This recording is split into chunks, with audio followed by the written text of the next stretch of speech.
Okay, could you start by introducing yourself? I'm Mel Chrisp from Graveney School in Malta.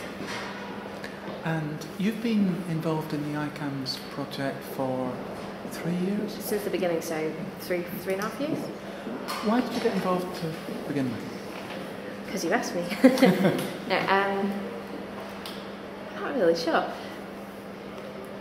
It looked interesting, so I liked the thought of I'd enjoyed being a student and really enjoyed doing research and all that sort of thing, and hadn't been back in that realm since 2004.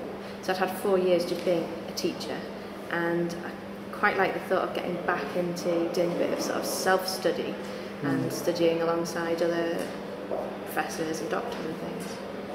And what did you get out of it?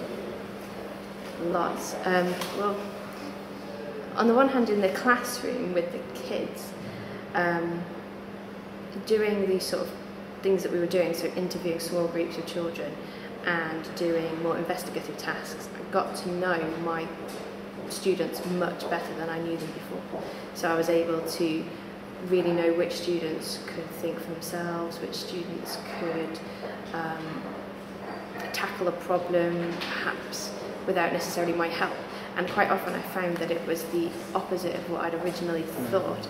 So whereas in a day-to-day classroom situation I might have thought so-and-so was very good because she always got to question 10, I quite often realised that actually sometimes particularly boys who I hadn't thought were very particularly able before, turned out were very able and could tell me a lot verbally, which is what you got out in the interviews and doing the actual activities that came through the project. So that's what I got out of it in terms of the students. In terms of myself, I just enjoyed learning a bit more about it. It enthused me again, sort of wanting to know that I wasn't a teacher and finished and that was it, and I'd learned everything I needed to know. It made me realise that I'll never learn everything I need to know. That it's quite interesting talking to other teachers, thinking about how I do things myself, evaluating my own way of doing things. So I got a lot out of it myself as well. And what would you say to other teachers about getting involved in a project like this? That if they can, they must do it, because it improved my teaching without a doubt. It improved my students' learning. They understood things much better.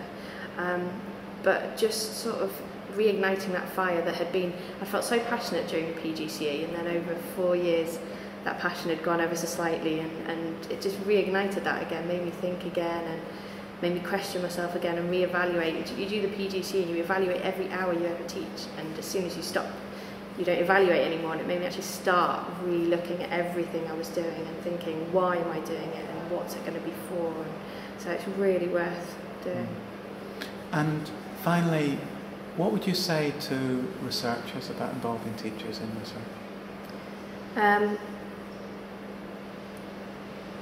I think you have to, it's difficult choosing the people you approach to do these things, because sometimes I imagine it can be a little bit like sort of preaching to the choir, in that the people who volunteer to do the things are the people who are willing to change. I don't know how easy it is to approach people who aren't willing to change, or willing to adapt or try new things and take risks.